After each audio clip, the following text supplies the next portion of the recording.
live from WTVO Rockford and your home team. Eyewitness News at 5 starts now. Managing mental health in the classroom. Local educators find support for themselves and their students following COVID. Plus, where emergency care begins, celebrating those who save lives every day. And giving back to the community. Hard Rock Casino presents another big check to a local nonprofit. Good evening, I'm Mimi Murphy. And I'm Tom Lewis. Thank you for joining us. A first-of-its-kind workshop is coming to Rockford to help local teachers in the classrooms. The focus is on their mental health following COVID. The workshop is thanks to funding from the Illinois State Board of Education. It will provide professional development as well as assign specific goals for teachers to work on throughout the year, dealing with their social, emotional needs. The hope is the educators can take what they learn back to their classrooms and in turn to their students. The Assistant Regional Superintendent for the Regional Office of Education calls this extremely important and valuable. Mental health is really kind of at the forefront of the needs in our schools right now, in addition obviously to our academics, but really needing to work on the mental health of educators and students and families in our entire community really following COVID. The Social Emotional Learning Symposium is being held June 15th. It includes workshops and speakers. Find out how to register on our website, mystateline.com. Two local men, both convicted of murder, learned their fate. Devontae Heiler was sentenced to 68 years in prison. Back in April of 2020, the Beloit man shot 18-year-old Jawan Lehman multiple times while in a car in South Beloit. Heiler then left his body on a street in Beloit where it was found several days later. He was found guilty of all charges last summer. And Dylan Myers sentenced to 35 years in prison for the murder of Stephen DeLorme. That was back in March of 2020. Myers and Harry Lawson beat the man, left his body in a secluded area on 20th Avenue in Rockford. DeLorme later died from his injuries. Myers was found guilty of first-degree murder last summer, where the court said the murder was exceptionally brutal and heinous behavior. Lawson was also found guilty of murder. He's due back in court next month. A Rockford man charged with attempted murder is on the run, and police are asking for help in finding him. According to court documents, Austin Fowler is charged with attempted first-degree murder, aggravated battery, and other felonies from a crime on May 2nd, as well as attempted armed robbery and aggravated discharge of a firearm from the day before. If you know where Fowler is, call Rockford Police, or you can send an anonymous tip to the Tip 411 app. All across the country, we are celebrating EMS Week. This is a time to honor first responders and shine a light on what they do. Jess Lipson spoke to someone who's been in the emergency medical services for more than 4 decades. Jess? Tom, Mimi, in 1947, President Gerald Ford decided to dedicate a week to honor EMS workers. It's a chance to recognize those who save lives every day. It's a calling, people love to do it, and the reward of helping the others out in the field and making a difference is what makes us do what we do. John Bergeron is now the Deputy Fire Chief for the Harlem-Roscoe Fire Protection District. He became an EMT in 1984 and a paramedic in 1988. Bergeron says around 80% of the more than 3,800 calls last year were medically based, while the Rockford Fire Department says they're closer to 28,000 EMS calls every year. Probably most departments, most of their calls now are EMS related, not the fire related calls. Anything from heart attacks to strokes to whatever else may come in. We're the first line of defense to begin treatment in the field, to start the interventions and then transporting to a local hospital. Every call that comes in, we're always thinking en route what it could be, what it came in is. Not all calls that we get are exactly what we're going to. So we form a treatment plan in our head prior to even arriving on scene, if it is a chest pain or if it's a trouble breathing, what we're going to do in our minds until we get and actually see the patient, and then we formulate a treatment plan once we arrive at bedside. All firefighters at Harlem-Roscoe are required to be CPR certified like many other local departments. Rockford has 7 fully staffed paramedic ambulances located throughout the city. EMS has come a long ways in the years. We are equipped now with medicines that we've never had before, equipment we've never had before, and the treatments we're allowed to do in the field have come a vast difference from back in the days. Each day of EMS Week represents a unique mission to help honor those workers and the profession. To see what each day is, find the story on mystateline.com. Mimi? All right, thanks, Jess. Gas prices here in the state line are up, but experts don't expect a huge jump for next week's unofficial kickoff to summer. According to Gas Buddy, a gallon of gas in Rockford went up 5.5 cents in the last week, bringing the average price to $3.70. That's 15 cents lower than last week. National average for gas still sits at just over $3.50 a gallon. The head of the petroleum analysis at Gas Buddy is optimistic that the national average will stay under $4 a gallon for most, if not all, summer. The state of Illinois made $1.5 million in marijuana sales last year. Now one lawmaker wants to make it easier for people to buy it. The bill would allow dispensaries to run a drive-through or curbside service. Right now, you have to go inside the building to have your ID checked and pick up your product. Dispensaries would still have to prioritize people who need the drug for medical purposes. But some groups have raised concerns about the drive-through setup based on the way the bill is written. The language as drafted, I want to hope it's a technical error, would require that you can only dispense drive-through through the restricted area. The restricted area is actually the area where no one is allowed to be. Now, that bill's sponsor says he plans to make changes to that part of the bill to address that concern. A local resource center will now have an easier time serving local students. Hard Rock Casino donated $5,000 to Alignment Rockford. Each month, the casino chooses a local organization to give back to. Alignment Rockford says the money will go back into the community, supporting kids and families. The nonprofit also works with Rockford Public Schools, making sure students have what they need to succeed. We're trying to give kids in the area a head start so that they can achieve great things in high school and college if they go on to college, or into the trades if they stay in the trades. So it all starts early, and we are there to help them start early and get those opportunities. And I think we're making a difference in the area. Hard Rock broke ground on its permanent Rockford Casino location back in September. They recently shared a video showing the progress, including all the framing for the building at East 8 and I-90. President Biden and House Speaker Kevin McCarthy are meeting right now on the impasse over the government's debt ceiling and budget. Negotiating teams talked for 3 hours this morning on Capitol Hill. McCarthy wants to reduce federal spending next year. The White House is offering to keep spending the same as the 2023 levels. The federal government could run out of cash to pay its bills as early as June 1st, which would trigger a default on U.S. debt and could send financial markets into chaos. Federal welfare programs like Medicaid, SNAP, and temporary assistance for the needy are all on the chopping blocks. Some lawmakers are pushing stricter work requirements to save money. As Raquel Martin reports, food insecurity advocates call it a bad move.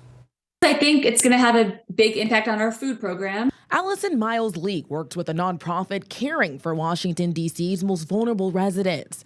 She sees trouble ahead if Republicans successfully impose new work requirements on welfare programs like SNAP and Medicaid. There's going to be a ripple effect, right, in mental health, physical health. In debt ceiling negotiations, Republicans are demanding stricter work requirements for all able-bodied Medicaid and SNAP recipients without dependents. Work requirements are necessary. Pennsylvania Republican Congressman John Joyce and nearly every Republican in the House voted for those provisions.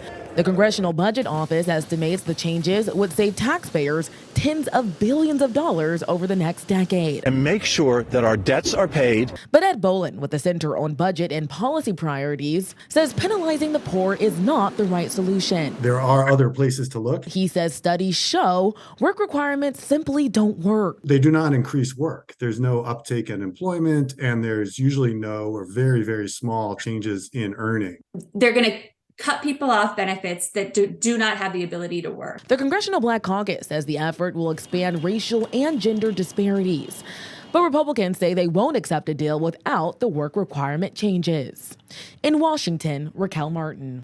Now, your first warned weather forecast from Chief Meteorologist Candace King. Well, it's a beautiful day to get out and enjoy out there this afternoon. We take a live look with our SkyTrack camera out in Freeport at the Park Hills Golf Course. This is brought to us by Rockford Career College. A little bit of a breeze out there this afternoon. You may have noticed maybe some fair weather cumulus clouds starting to develop and a little more haze beginning to work in here from the north thanks to the smoke from the wildfires up north in Canada. May notice a little more of a hazy sky here as we go through this evening, but generally speaking, speaking, we'll keep with a mostly clear sky as temperatures are currently in the upper 70s and low 80s. We're right at 83 degrees. Our weather watcher Terry in Genoa, relative humidity at 27%, and our wind is calm. We've got a calm wind that'll stay with us through tonight as high pressure remains in control. We're at 82 in Rockford, 83 in Poplar Grove, 81 in Rochelle, 80 in Freeport, and 81 degrees right now in Sterling. As we go through these next several days, looking at those dry conditions to continue not only throughout tonight, tomorrow, but actually a stretch of dry weather that could take us beyond the next 7 days. Another warm day tomorrow with that temperature back into the 80s, but a backdoor cold front will cool us off a little here towards the middle to end of the week compared to where we've been here these last couple of days. Reason being, high pressure working in from Canada will work down and work south and really take up much of the real estate from the Midwest to the Great Lakes out through the Northeast. Well, wind around high pressure moves clockwise, so you've got the wind coming in and down off of Lake Michigan. That'll actually work to kind of cool us off. So that cold front comes in during the day on Wednesday. Timing looks to be mid to late morning, and then temperatures will gradually cool as we go through the afternoon. So with that cooler wind, there is going to be a temperature drop. So no more 80s, at least in the short term, with the exception of tomorrow. Temperatures on Wednesday in the low 70s, and then by Thursday, that high temperature will make it to 70 degrees. A little cooler there along the lake shores of Lake Michigan. You get a little further west, and you've got temperatures that'll most likely be about 5 or 6 degrees above where we are going to be here in Rockford, just as that cooler air loses a little bit of its oomph the further west it goes. Now, jet stream pattern stays pretty weak these next several days, which is part of the reason why we're looking at an extended dry stretch of weather moving in, another blocking pattern setting up as high pressure builds just to the west of us, but then becomes undercut by an area of low pressure that develops over the south. This is what is known as a Rex block. You have high pressure above low pressure. These blocking patterns, they are hard to break. And with a blocking pattern, you really don't get much in the way of precipitation. When we look at that over the next week, which could even take us beyond Memorial Day weekend and in through the end of the month and beginning of June, we are really looking at dry conditions. You've got more active weather, wet conditions across the southeast and then down through the south. But for us, with high pressure in control, leaves us pretty dry. There are some concerns with that as the temperatures warm up and we maintain those dry conditions of getting a little too dry here. Something we'll have to watch as we look through the next week, week and a half. So low 50s for us tonight, a pretty comfortable day again. Plenty of sunshine, may see a little more haze out there this tomorrow afternoon. High temperatures back into the low to mid 80s as the wind turns to the southwest. We'll see a few more clouds work in. Here comes that cold front Wednesday morning. Notice the wind direction, it shifts around to the northeast. Not really expecting any rainfall with that. Does come through fairly dry. We may see a few more clouds midday on Wednesday before our temperatures drop back a little Wednesday afternoon and Thursday. So 51, that's where we'll ultimately end up here for tonight. A light and variable wind up to 84 for tomorrow afternoon. So a few degrees warmer than where we are today. Once that cold front comes in, temperatures will drop through the 70s on Wednesday, 73 down to 43 Wednesday night. Comfortable nights coming up here. 70 on Thursday, but we'll see plenty of sunshine with high pressure remaining in control. We'll gradually see those temperatures begin to moderate a little bit here as we look into the weekend. But again, Memorial Day weekend, at least right now, looks to stay mostly dry. Now sports with sports director Scott Leber. The biggest key for the Bears again this coming season will be the development of Justin Fields. And one key to that will be the guys up front on the offensive line. Guys like Braxton Jones. He slotted in as the starting left tackle again this season. He grabbed that starting job as a rookie last summer, surprising people after being only a 5th-round draft pick. I caught up with Jones Saturday while he was in Rockford for the Park District's youth football camp. He told me he's determined to take another big step forward in his second year. I feel like I have a better understanding of what I was kind of doing wrong and, where I was wrong most of the time. And it's like, sometimes it can be like just a sliver, but in the game of football, like that's what it is. It's all about the minute and little details. So understanding those details and processing them way faster is super important. Bears fans are so fired up about this coming season, which is kind of odd because the Bears only won 3 games last year.